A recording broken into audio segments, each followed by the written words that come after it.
السميع العليم من الشيطان الرجيم بسم الله الرحمن الرحيم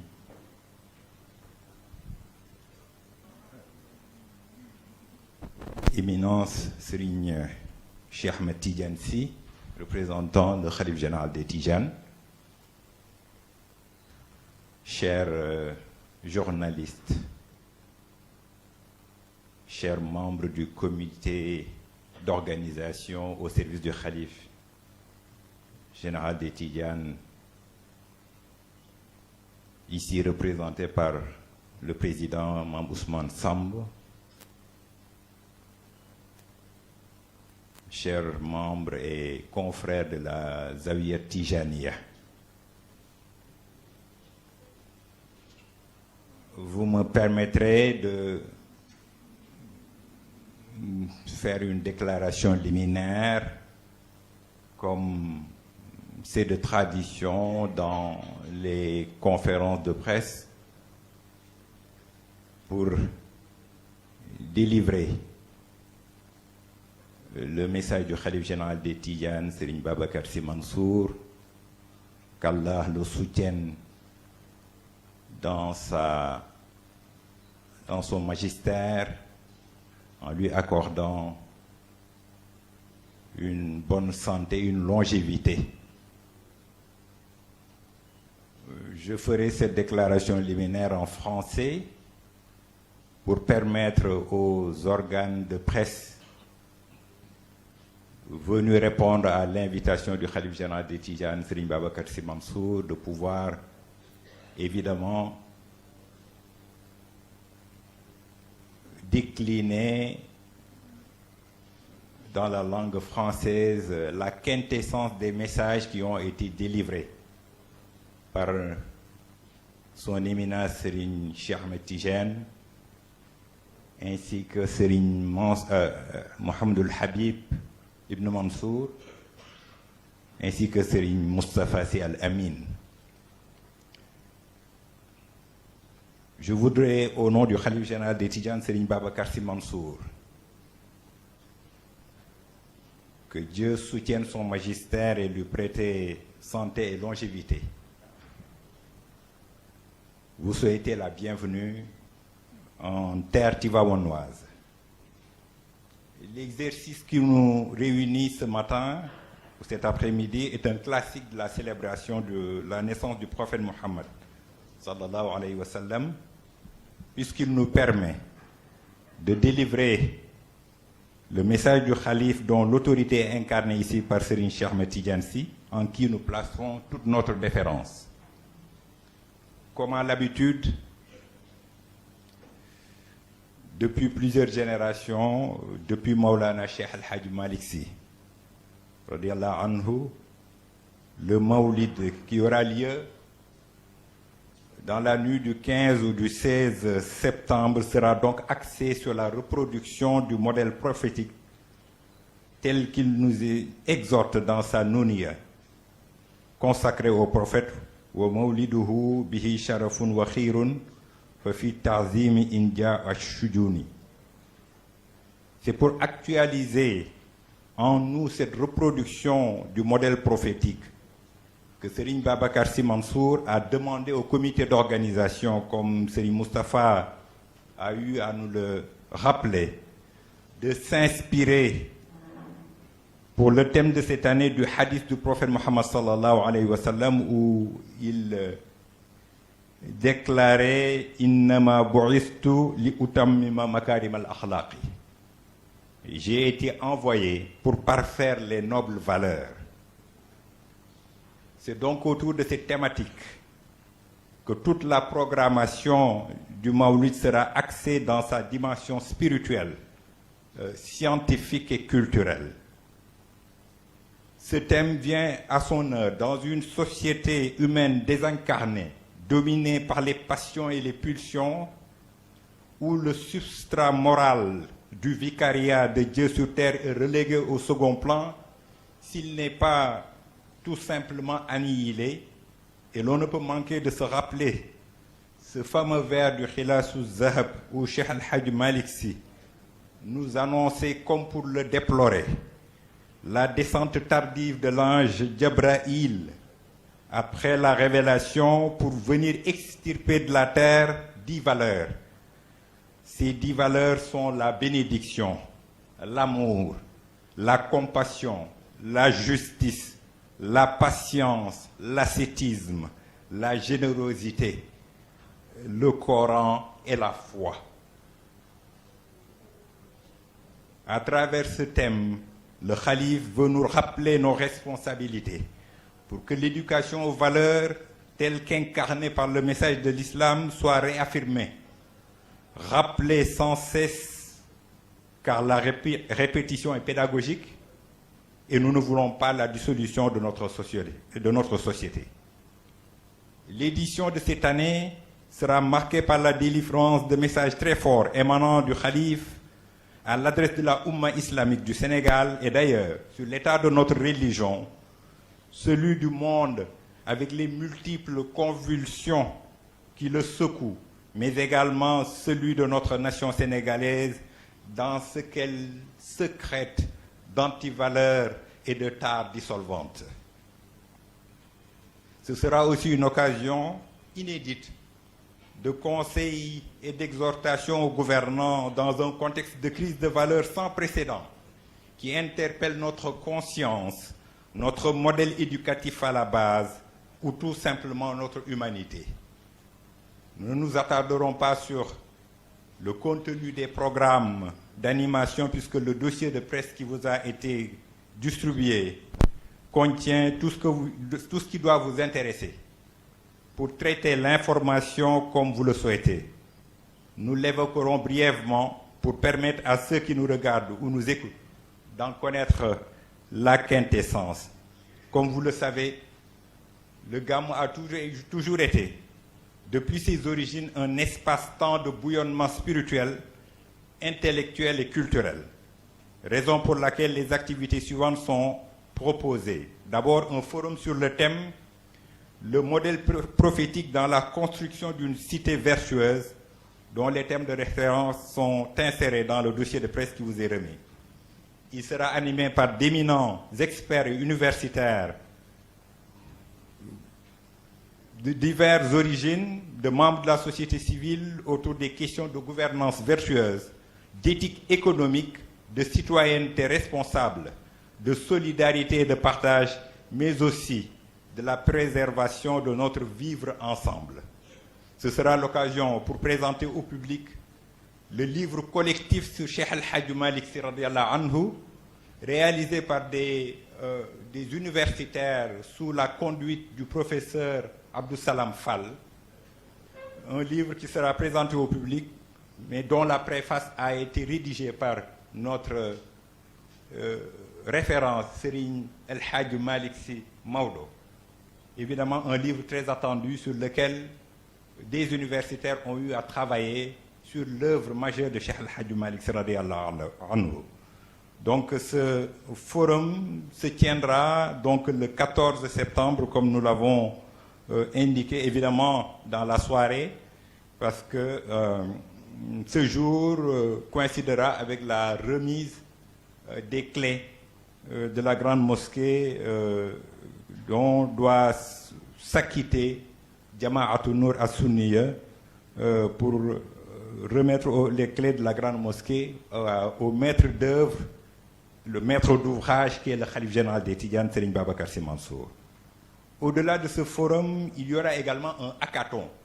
C'est le pendant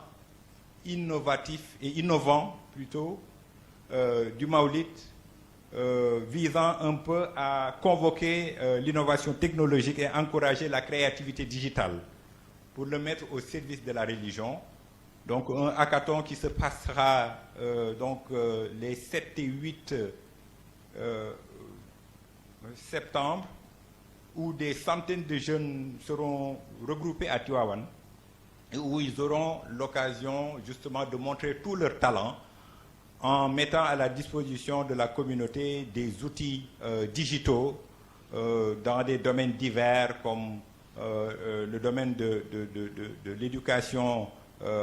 numérique, le e-learning, les plateformes de bibliothèques numériques, etc., etc. Tous les besoins, en tout cas, on les mettra dans les conditions qui leur permettent un tout petit peu de mettre à notre disposition des outils que nous pourrons utiliser pour une meilleure valorisation du patrimoine culturel et scientifique de la Hadra Malikiya. Il y aura également ce qu'on appelle les leçons et lumières de Ndiarndé, qui est une programmation que nous avons initiée depuis l'année dernière, consistant un peu à, en tout cas, mettre la lumière sur certains des muqaddam qui avaient accompagné Cheikh El Hadj Malick Sy, qui l'a formé. Et cette année, nous en avons retenu 6, dont la vie et l'œuvre seront revisitées, donc en présence de leur famille, mais également d'experts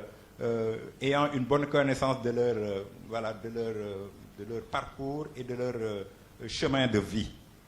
Donc les 6 qui ont été retenus, c'est Mam Mor Khoudjessi, Mam Mor Bintessi, Mam Mor Amintessi, Mam Mor Anta Kébé, Mam Gorsane Nyang et Mam Daouda Dia. Ce sera donc la veille du Maulid que ce programme sera en tout cas tenu. Il y a également un atelier que nous avons en tout cas programmé en relation avec la commission entrepreneuriale de la Zawiya Tijaniya sur les mécanismes d'accompagnement financier et non financier des daïras. Ce sera donc le dimanche 8 septembre. Les autres temps forts qui méritent votre attention sont les suivants. Le premier bourde évidemment à Tivaouane, qui sera naturellement un moment de ferveur et de mobilisation des fidèles. Les bourdes décentralisés, évidemment. L'exposition qui sera organisée par la commission jeunesse du COSCAS avec un volet numérique. Les Durus Malikiya ou leçons malikiennes, qui sont des audiences publiques pour revisiter le patrimoine littéraire de notre école, l'école de Cheikh El Hadj Malick Sy, radiallahu anhu. Il y aura également un autre classique qui sera également maintenu, le spectacle Son et Lumière, donc la veille du Gamou, avec les amis du regretté Jean-Pierre Lers, conduit par son premier assistant Alioune Badara Sarr, dont le thème portera sur le prophète Mohammed sallallahu alayhi wa sallam, source d'inspiration inépuisable pour coller au thème de cette année. Évidemment, la cérémonie officielle, dont la particularité cette année porte sur le changement d'horaire, donc je le précise, même si l'information a déjà fuité dans les médias, sans pour autant qu'on ait eu la confirmation du Khalif général des Tidianes, Serigne Babacar Sy Mansour. Cette année, le Khalif général des Tidianes souhaiterait que la cérémonie officielle se tienne plus tôt, c'est-à-dire dans la journée, dans la matinée du jour du Maulid. Tenant compte des contraintes, en tout cas de temps, mais également d'organisation, car nous le savons tous, nous sommes en période d'hivernage, où à tout moment il peut pleuvoir, hein, et nous savons tout le mal que les invités du Khalif se donnent pour, à la fin de la cérémonie officielle, rejoindre leur lieu d'hébergement pour ensuite devoir revenir pour la nuit du Maulid. C'est très très difficile, c'est la raison pour laquelle le Khalif a donné l'autorisation au comité d'organisation de remonter l'heure de tenue de la cérémonie officielle et de commencer les mises en place à partir de 9h. C'est-à-dire que 9h, la mise en place démarrera et nous tenterons de faire en sorte que tout le protocole puisse être respecté à partir de 11h pour démarrer et finaliser la cérémonie officielle avant la prière de Tisbar, parce que comme nous le savons, c'est une contrainte religieuse sur nous et le Khalif ne voudrait pas qu'on empiète sur, en tout cas, l'orthodoxie en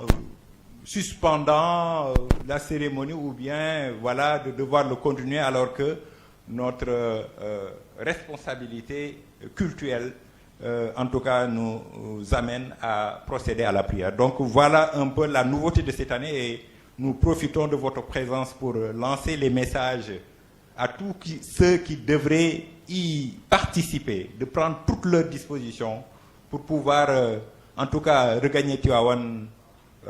avant 9 h, de manière à ce que la mise en place puisse se faire dans la matinée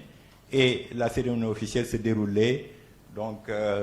dans la matinée allant vers le début de l'après-midi. Voilà un peu les précisions que nous voudrions amener. Au-delà donc de la cérémonie officielle, comme nous l'avons dit, il y a également d'autres temps forts. Le Takussan Seydi Jamil, le Takussan de Seydina Cheikh de Sokhna Aïdassi, qui aura lieu également le samedi 7 septembre. Et la nuit du Gamou, qui est pour nous le socle à partir duquel le Khalif général des Tijanes délivrera, entouré de toute la famille de Cheikh Al-Hadji Malick Sy, les messages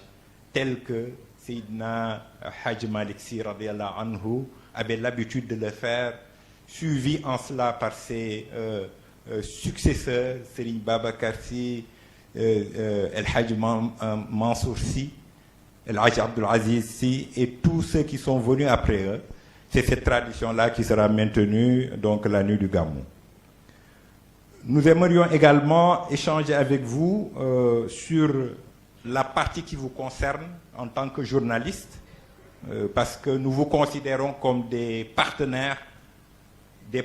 à part entière avec qui nous devons collaborer pour réussir le pari de l'organisation, parce que c'est la volonté du Khalif général des Tidianes, Serigne Babacar Sy Mansour. Et en cela, nous comptons sur votre sens des responsabilités par rapport à la qualité de la couverture qui devrait, en tout cas, soir pour une journée aussi importante, ou en tout cas une commémoration aussi importante que le Maulid. Nous parlerons des conditions d'abord d'hébergement, pour vous dire que cette année, le comité d'organisation et la cellule de communication ont fait des efforts pour essayer, en tout cas, d'assurer un hébergement le plus adéquat possible pour la presse, d'abord en multipliant les sites d'hébergement. Donc 3 sites d'hébergement ont été retenus, d'abord ici dans la résidence El Hadji Mansour Sy, mais également au niveau du conseil départemental de Tivaouane et au niveau de la maison de l'entrepreneuriat qui n'est pas très loin. Donc 3 sites qui permettront un peu de mettre dans de meilleures conditions la presse, en aménageant de manière à ce que, en tout cas, tout ce qui concerne le travail journalistique puisse être effectué. Évidemment, là-dessus, je crois que toutes les dispositions ont été prises par la cellule Zawiya Tijaniya, vers qui vous pouvez vous tourner pour avoir toutes les informations là-dessus. Évidemment, sur les accréditations aussi, il y a des précisions qu'il nous faut faire, évidemment, pour vous permettre un peu d'être en phase avec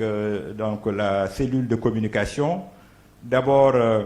les accréditations peuvent se faire en ligne à travers le site zawiya.sn, www.zawiya.sn, accréditation, pour vous permettre un peu de vous inscrire en ligne. Aucun accès dans les temps forts et dans les lieux où la programmation se passe ne pourra être accepté sans cette accréditation. Donc nous vous invitons à visiter ce site pour justement commencer déjà à donc procéder à votre accréditation. Évidemment, il y a aussi des précisions à apporter parce que nous aimerions aussi avoir les meilleures commodités. Les meilleures commodités pour permettre un peu à ce que la presse puisse travailler dans les meilleures conditions, mais également permettre au comité d'organisation de pouvoir assurer en tout cas le confort nécessaire dans les lieux de culte où se passeront les bourdes et le gamou. Évidemment, là-dessus, de nouvelles dispositions ont été prises les dispositions qui permettent un peu à ce que, évidemment, qu'il y ait moins d'organes présents, tenant compte un peu des bousculades que nous avons très souvent et de la promiscuité, évidemment, des lieux de culte habituels dans lesquels les temps forts du Maulid se passeront. Donc, dans ces lieux de culte, les dispositions qui ont été prises, c'est que certaines télévisions partenaires seront en tout cas admises à faire leur couverture donc dans ces lieux de culte. Un lien neutre sera mis à la disposition des autres, en tout cas des organes de presse, que ce soit les sites en ligne, pour pouvoir justement faire la retransmission telle qu'ils le souhaiteraient. Ceci pour justement appeler votre sens de la compréhension, tenant compte un peu aussi des contraintes d'espace qu'il y a dans les lieux de culte, qui ne sont même pas suffisants pour contenir tous les fidèles qui sont venus pour participer à ces événements-là. Donc nous en appelons à votre sens du partenariat et des responsabilités au même titre que la cellule de communication, pour qu'on puisse l'organiser d'une manière qui soit en tout cas conforme et adéquate pour vous assurer des qualités de travail appropriées. Voilà ce que je pouvais apporter là-dessus, mais aussi préciser que toutes les régies, au niveau de la Zawiya de Serigne Babacar Sy par exemple, toutes les régies sont appelées à se mettre au premier étage, c'est-à-dire que nous n'accepterons aucune régie donc sur le sous-sol, donc parce qu'il n'y a pas assez d'espace et ça crée beaucoup de gêne. Nous l'avons constaté ces dernières années, c'est la raison pour laquelle, de la même façon que à la Zawiya de Cheikh Al Hadj Malick Sy, c'est pareil. Donc toutes les télévisions ne pourront pas y être. Les télévisions partenaires avec qui nous travaillerons, en relation aussi avec le pôle production donc de la Zawiya Tijaniya, prendront les dispositions pour mettre à votre disposition en tout cas les liens neutres qui vous aideront un peu à faire votre couverture de la manière la plus adéquate. Voilà les précisions que je voudrais apporter et porter à votre attention, en vous remerciant tous pour avoir fait le déplacement à Tivaouane, connaissant votre engagement traditionnel à nos côtés. Je m'en limiterai là et je ferai un petit résumé en wolof pour permettre à ceux qui sont d'expression, les médias qui sont d'expression wolof, de pouvoir justement recueillir la quintessence de ce que nous avons en tout cas délivré comme message tout à l'heure. Nous vous remercions de votre aimable attention. Wassalamu alaikum wa rahmatullahi ta'ala wa barakatuh.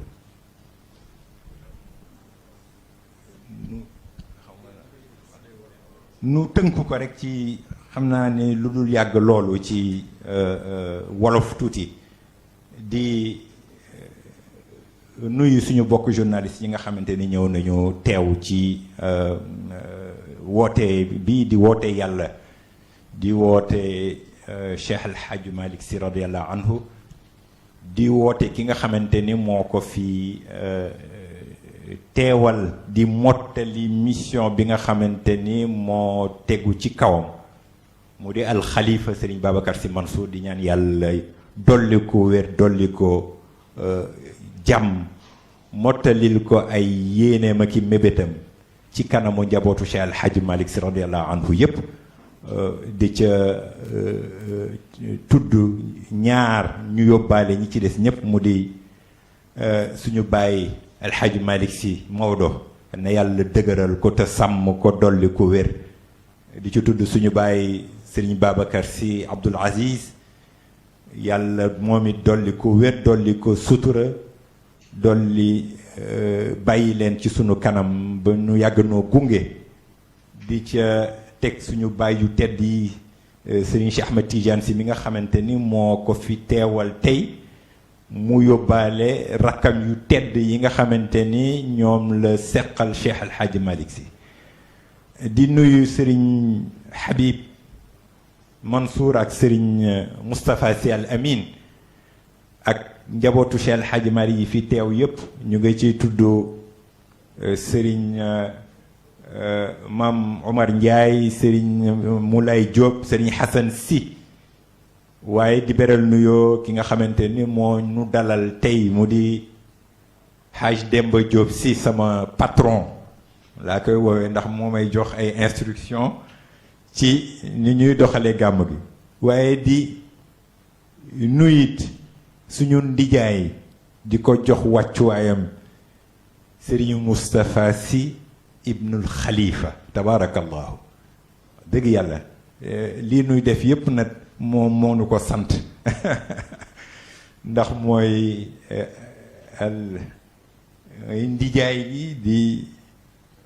wéyjur wi tabarakallah ngir li nu bokk ak nun maag sëñ Moustapha ak sëñ Habib li mu doon ci ñun dafa bëri loolu macha allah ci Abdoulaye Cheikh ba ca Tabara Cheikh tabarakallahu macha allah li nuy def yi yépp moo ko moom wax dëgg yàlla ah di nuyu ma Ousmane Samb sama président di nuyu bokki koskaas yi fi teew yépp ak bokki Zawiya Tijaniya yi nga xamante ni ci seen loxo la ñu tegoon liggéey bi di leen ci jaajëfal ñu tudd ci Soxna Astu Si tudd ci Jaakula Siise tudd ci As Ñang macha allahu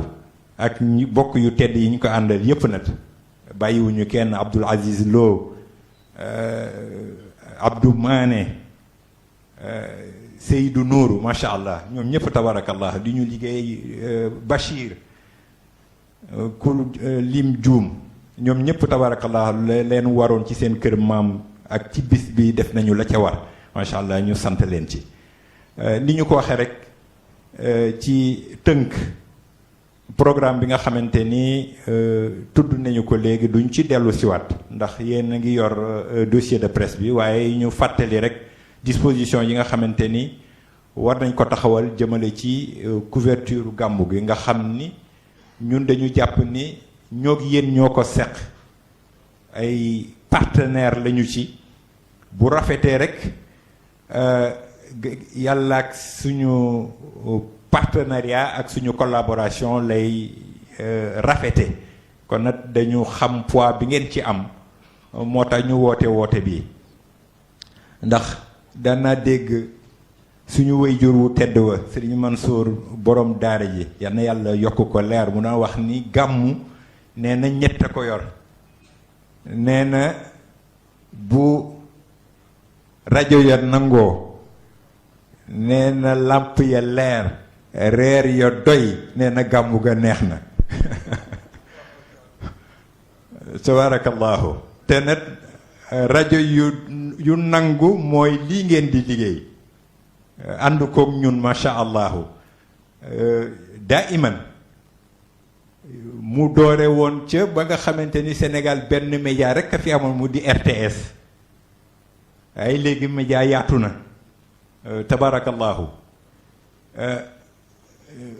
ngeen di ñëw di ñu fekk si xam ni ñoo nag yéen a bokk responsabilité bi loolu ñu ngi leen ci sant di leen ci gërëm di leen ci ñaanal yàlla di sant boroomi média yi yabal seeni ndaw fii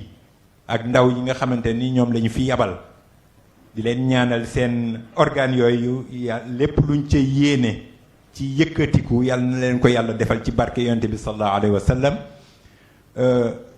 di ca beral nag ñaar ñoo xamante ni ñoom moom gàmmu gi mu di asfiya yi ak malikiya tabarakallah ñoom considéré ma sax ni ay médias yu ñëw fekk si nañu ñoom ñooy cellule communication bi tabarakallahu ñu beral loxo Haj Mam Omar Ndiaye ak Haj Makhtar Ndiaye ci seen taxawaay ci sunu wet waaye beral loxo it Pape Ali Niang sant ko bu baax moom ak Alaaji Ndiaye ndax dem nañ seeti leen nu teeruñu teeru bu am solo lañu waxanteeg ñoom yépp ñu jël ci engagement tabarakallahu naka noonu lañ ko defee ak Seneweb def ko ak APS macha allah seen directeur général yoo suñu directeur général Thierno Ousmane Sy tabaarakallah bokk ci cellule Zawiya Tijaniya laata yàlla di ko dénk responsabilité bu mu ko dénk mu recevoir ñu waxtaan ak ñun jël ci ay engagement ak média yu tedd yépp wax dëgg yàlla Soleil ak TFM ak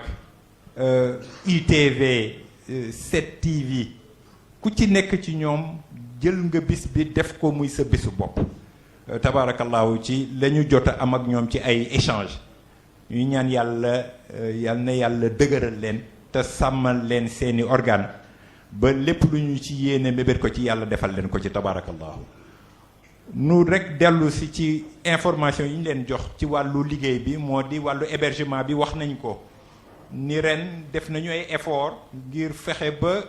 dëkkuwaay yi gën a yaatu mu am ñetti sites yoo xamante ni jot nañu ko retenir ngir mën fa dalal ay journalistes ndax fii ñu joxoon ci résidence El Hadj Mansour doyatul woon ci média yi nga xamante ni ñooy ñëw di wàll si ci gàmmu gi tabaarakallah ndax booy recevoir lu xaw yegg 600 ba 700 journalistes accrédités doo mën a yam ci ñaar fukki néeg moo tax ñu wut yeneen site di sant nag kilifa dëkk bi dale ko ci conseil départemental ak mairie bi tabaarakallahu nga xam ni taxawu nañ ñu ba yokkal ñu ay bërëb yoo xam ne daañu fa mën a dalal journalistes yi tabaarakallahu ànd ko nag ak partenaire Sonatel mi nga xamante ni moo ñuy jox espace presse yi nga xamante ni ci la ngeen di mën di def seen liggéey tabaarakallahu yooyu yëpp daañu jël disposition ya ca war ak ñoom ba nga xamante ni fu nit mën a nekk doon journaliste da nga mën a def sa liggéey na mu ware tabaarakallahu ñu wax leen aussi ne accréditation yi daañu ko door ci fan yu néew mën ngeen dem sax dès à présent ci site cellule Zawiya Tijaniya www.zawiya.sn ci rubrique bi nga xamante ni moom la ñu consacré affaire accréditation ngeen jël fa li nga xamante ni mooy remplir fa